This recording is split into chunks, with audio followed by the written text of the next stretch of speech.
पहला क्वेश्चन है the diagonal of three faces of a rectangular parallelopiped that meet at a single corner measure √5 √10 and √13 what is the volume of this parallelopiped.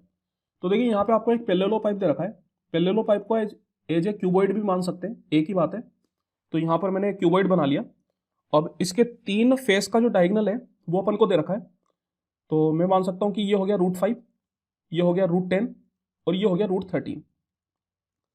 तो देखिए यहाँ पर अपन को इसका volume निकालना है। वॉल्यूम इक्वल टू होता है length into breadth into height.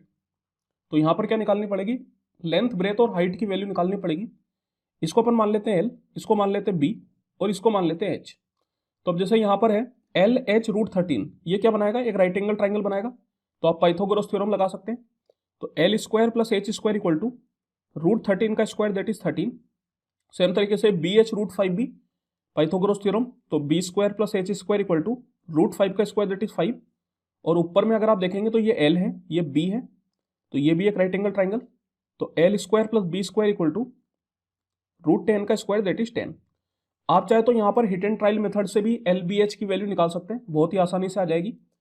नहीं तो इन तीनों को ऐड कर लीजिए, 2 times L square plus B square plus H square equal to आ गया आपके पास, इधर में हो गया आपके पास 28।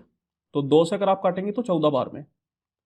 तो देखिए L square plus B square plus H square अपने पास आ चुका है। अगर इसमें से मैं L square plus H square को सब्ट्रैक्ट कर दूं तो यहाँ पर मेरे पास रह जाएगा केवल B स्क्वायर। तो ये आ गया अपने पास 14 माइनस 13 दैट इज 1। अगर B स्क्वायर आ चुका है तो इसको आप सेकंड वाली इक्वेशन में पुट कर दीजिए। तो यहाँ से H स्क्वायर आ जाएगा आपके पास 5 माइनस 1 4। और अब अगर मैं H स्क्वायर को पहली वाली में पुट कर दूं तो यहाँ से L स्क्वायर आ जाएगा 13 माइनस 4 9। तो अब देखिए मैं बोल सकता हूँ कि अगर L स्क्वायर 9 है तो L कितना आ जाएगा, 3 आ जाएगा। लेंथ है तो ऑब्वियस है नेगेटिव तो नहीं हो सकती, तो केवल पॉजिटिव ही रहेगी। सेम तरीके से B स्क्वायर अगर बने तो B इक्वल टू 1 और अगर H स्क्वायर 4 है तो H इक्वल टू 2। तो ये आपके पास आ गया 6 क्यूबिक सेंटीमीटर। तो इसको आप एक आसान क्वेश्चन मान लेते हैं, मतलब आसान ही है, कोई बहुत ज़्यादा मुश्किल नहीं है।